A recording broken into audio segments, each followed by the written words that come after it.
हो तुम या कोई हकीकत, कौन हो तुम बतलाओ। भरे भरे गाल, भूरी आंखें और मासूम सा चेहरा, कश्मीर की खूबसूरत वादियों से आई एक शोख अदाकारा। मैं चली पीछे पीछे जहां। 60 के दशक की एक पॉपुलर एक्ट्रेस जो अचानक सेंसेशन बनकर उभरी और हिंदी सिनेमा के सुनहरे पर्दे पर छा गईं। अरे यार मेरी तुम भी हो गजब, घूंघट तो जरा ओढ़ो। कथक नृत्य में पारंगत इस अदाकारा पर फिल्माए गए ज्यादातर गाने सुपरहिट हो रहे थे और वो सफलता की सीढ़ियां चढ़ती जा रही थीं। खुली पलक में झूठा गुस्सा, बंद पलक में प्यार। लेकिन ऐसा क्या हुआ कि इतनी खूबसूरत और टैलेंटेड होने के बावजूद इन्हें सिर्फ 11 फिल्मों में काम नसीब हुआ और ये गहरी साजिश का शिकार हो गईं। गुल बदन, फूलों की महक, कांटों की चुभन। क्या आप यकीन करेंगे कि इनकी जिंदगी में कई पुरुषों ने विलन की भूमिका निभाई और इन्हें फिल्म इंडस्ट्री से बाहर कराने से लेकर इनकी करोड़ों की संपत्ति भी इनसे छीन ली गई और आखिरकार लकवे की हालत में इनकी दर्दनाक मौत हो गई। आवाज देके हमें तुम बुलाओ। कौन थी वो अदाकारा जिनकी नजदीकी तत्कालीन पीएम से होने के बावजूद भी उनकी जिंदगी मुश्किलों से घिरी रही और अंत भी बेहद बुरा हुआ? बताएंगे और भी बहुत कुछ। आप बने रहिए हमारे साथ।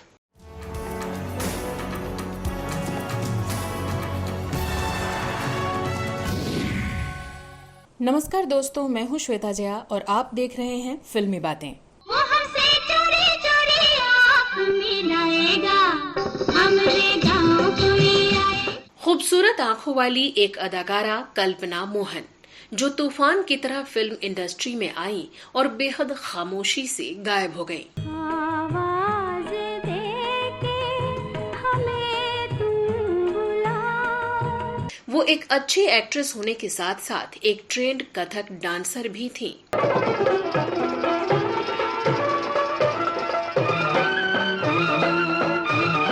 उनका करियर बेहद छोटा रहा, लेकिन इसी कम समय में उन्होंने कई हिट फिल्में दी और दर्जनों सुपरहिट गाने उनके ऊपर फिल्माए गए। दबे लबों से कभी जो कोई सलाम ले ले। खुली पलक में झूठा गुस्सा, बंद पलक में प्यार। इन बेमिसाल गीतों को देखकर आपको भी याद आ गया होगा कि ये गीत सदाबहार हैं जो आज भी सुनाई देते हैं। कह तो दिया सौ दफा ये दिल तेरा है। लेकिन इन हिट गानों की हीरोइन कौन थी? क्यों कोई उनकी बात नहीं करता और क्यों वो हिंदी सिनेमा से अचानक गायब हो गई थी? चलिए आज आपको इस बदनसीब अदाकारा की पूरी दास्तां सुनाते हैं।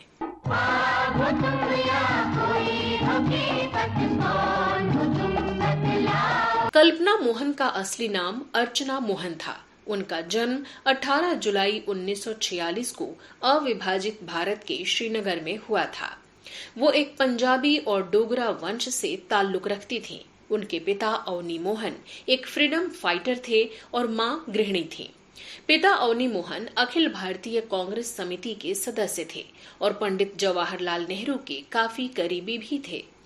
कल्पना मोहन कुछ साल अंबाला छावनी में रहीं और अंबाला कैंट के एक स्कूल में उनकी पढ़ाई लिखाई हुई। देश की आजादी के बाद उनके पिता कैंट में निकलसन रोड स्थित राज्य कार्यालय में खादी और ग्रामोद्योग आयोग में कार्यरत थे। कल्पना के नृत्य में रुचि थी और उन्होंने जाने माने कथक गुरु पंडित शंभू जी महाराज से डांस की ट्रेनिंग ली। यही वजह रही कि बचपन में ही इन्हें बड़े बड़े जलसों में परफॉर्मेंस के लिए मौके मिलने लगे। यहाँ तक कि जब भी राष्ट्रपति भवन में कोई बड़ा फंक्शन होता था, तब पीएम नेहरू कल्पना को डांस परफॉर्मेंस के लिए बुलाते थे और उनका उत्साह बढ़ाते रहते थे। वो कल्पना को बेटी की तरह मानते थे। राष्ट्रपति भवन के ही एक समारोह में एक्टर बलराज साहनी और उर्दू की मशहूर लेखिका इस्मत चुगतई ने कल्पना को देखा तो उन्हें उनके अंदर ग्लैमरस अभिनेत्री की संभावनाएं नजर आईं और उन्होंने कल्पना को मुंबई आने की सलाह दी।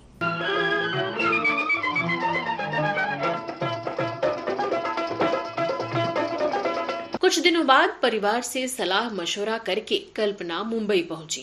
मुंबई में इस्मत चुगताई ने एक तरह से उनके अभिभावक की भूमिका अदा की।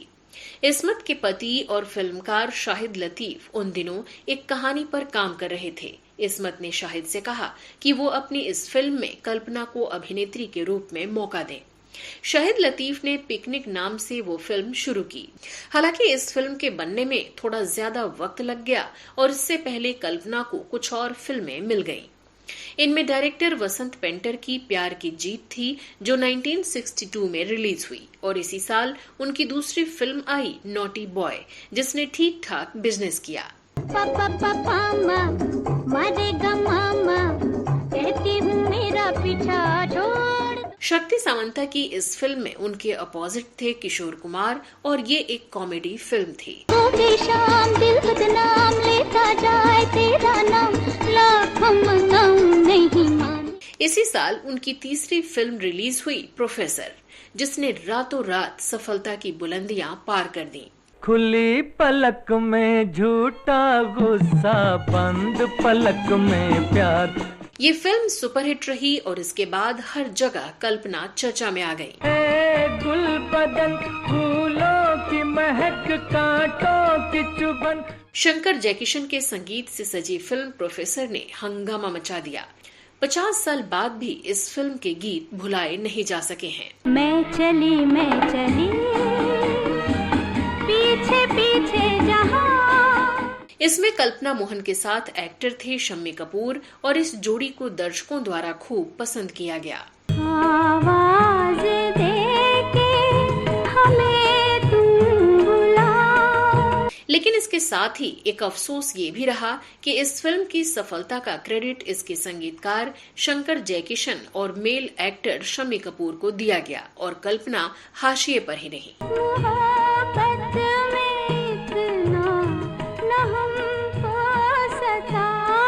तभी देवानंद की नजर कल्पना मोहन पर पड़ी और उन्होंने अपने फिल्म 3 देवियां में उन्हें साइन किया।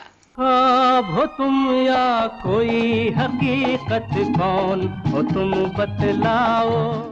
उस समय की पॉपुलर एक्ट्रेस नंदा और सिमी गरेवाल के साथ कल्पना भी इस फिल्म का हिस्सा बनी और 3 देवियों में शुमार हुई। अरे यार मेरी तुम भी हो गजब, घूंघट तो जरा ओढ़ो। इस फिल्म ने भी रिलीज होते ही सफलता के सारे रिकॉर्ड तोड़ दिए। कल्पना की खूबसूरत भूरी आंखों की भी खूब चर्चा होने लगी। इस फिल्म के गीत 40 साल से ज्यादा समय बीतने के बाद भी लोकप्रिय हैं। हो तुम या कोई हकीकत, कौन हो तुम बतलाओ। इसके बाद 1965 में रिलीज हुई फिल्म तीसरा कौन, जिसमें उनके हीरो फिरोज खान थे। इसी साल की फिल्म रही सहेली और 1966 में फिल्म तस्वीर और साथ ही उनकी पहली साइन की गई फिल्म पिकनिक भी रिलीज हुई, जिसमें उनके हीरो मनोज कुमार थे। 1966 में ही उनकी अगली फिल्म आई प्यार किए जा, जिसमें उनके साथ एक्टर थे किशोर कुमार। दिल जवानी के 4 यार प्यार किए जा, कहाँ बार बार। इसी साल उन्होंने एक्टर विश्वजीत के साथ बीवी और मकान में भी अभिनय किया, जिसे ऋषिकेश मुखर्जी ने बनाया था। जाने कहाँ देखा है, कहाँ देखा है तुम्हें। तो 1967 में उनकी एक और फिल्म आई नवाब सिराजुद्दौला। 60 के दशक में बॉलीवुड में उनकी कई सफल फिल्में आईं और उनकी एक पहचान भी बनने लगी। फिर के चलो, न रहेगा सदा ये ज़माना। लेकिन फिल्मी जानकार बताते हैं कि इसी दौरान एक फिल्म में कल्पना ने जानी मानी एक्ट्रेस मधुबाला को रिप्लेस कर दिया और इससे शुरू हुई कुछ कंट्रोवर्सी और कुछ साजिशें। बताते हैं कि इससे इंडस्ट्री में ये खबर फैल गई कि कश्मीर से आई इस एक्ट्रेस की वजह से बड़ी हीरोइनों को भी रिप्लेस किया जा रहा है और इससे एक खेमा नाराज हो गया और शुरू हुआ कल्पना के खिलाफ साजिशों का दौर, क्योंकि ऐसा भी कहा जाने लगा कि कश्मीरी पंडित पीएम नेहरू से पारिवारिक नजदीकियों की वजह से कल्पना को ये तवज्जो दी जा रही है। बताते हैं कि इसी दौरान एक और ऐसी घटना घटी जिसने आग में घी का काम किया। दरअसल शम्मी कपूर के साथ प्रोफेसर जैसी बड़ी हिट देने के बाद डायरेक्टर्स ने फिर से शम्मी और कल्पना की जोड़ी को रिपीट करने की सोची और इसके लिए शम्मी कपूर से संपर्क किया गया। लेकिन शम्मी कपूर ने कल्पना मोहन के साथ काम करने से मना कर दिया। शम्मी ने ये कह दिया कि कल्पना सन की हैं और अब मैं उनके साथ काम नहीं करूंगा। शम्मी कपूर का ये बयान बकायदा मीडिया के तब के फिल्मी मैगजीन्स की सुर्खियां बन गया। इससे कल्पना की छवि को काफी नुकसान हुआ और उनको लेकर गॉसिप का बाजार गर्म होने लगा। शम्मी कपूर उस वक्त के पॉपुलर हीरो थे और कपूर बंधुओं का तब इंडस्ट्री में काफी दबदबा था, जबकि दूसरी तरफ कल्पना का कोई फिल्मी बैकग्राउंड नहीं था और वो एक सीधे साधे फ्रीडम फाइटर परिवार से आई थी। न ही वो फिल्मी दुनिया के तौर तरीकों को पूरी तरह से समझ सकी थी और न ही वो फिल्मी राजनीति में उतर के किसी खेमे का हिस्सा बन पाई थी। शायद यही वजह रही कि वो अब अलग थलग होने लगी और उन्हें बड़े डायरेक्टर्स की फिल्में मिलनी धीरे धीरे बंद हो गई। तो वहीं फिल्में ना मिलने की एक वजह फिल्मी पंडित ये भी बताते हैं कि कल्पना फिल्मी दुनिया के तौर तरीकों को अपना नहीं पा रही थी। देर रात की पार्टियों और दूसरी मौज मस्ती में वो शामिल नहीं हो सकती थी, क्योंकि ये उनके पारिवारिक मूल्यों के खिलाफ था। स्वतंत्रता सेनानी पिता के दिए हुए संस्कार हमेशा उन्हें इस माया नगरी के रंग में रंगने से रोकते रहे और इस तरह फिल्म इंडस्ट्री ने एक तरह से उनका बायकॉट करना शुरू कर दिया। अपने गिरते करियर को देखकर कल्पना डिप्रेशन में जाने लगी। वो बुरे दौर से गुजरी रही थी कि तभी उनकी जिंदगी में एंट्री हुई एक राइटर सचिन भौमिक की, जो कि एक जाने माने लेखक थे। मिड 60s में कल्पना ने सचिन से शादी कर ली। शादी के बाद भी वो कुछ फिल्मों में नजर आईं, लेकिन धीरे धीरे फिल्मों का मिलना कम हो रहा था। लेकिन राइटर सचिन के साथ उनकी शादी ज्यादा दिन तक टिक नहीं पाई। कल्पना का करियर ढल रहा था, वो मानसिक तनाव से गुजर रही थी। इसी में पति ने भी साथ छोड़ दिया और दोनों का डिवोर्स हो गया। इस दौरान उनकी पहले से बन रही इक्का दुक्का फिल्में रिलीज होती रहीं। कुछ साल अकेले जिंदगी जीने के बाद 1967 में कल्पना की मुलाकात एक नेवी ऑफिसर से हुई।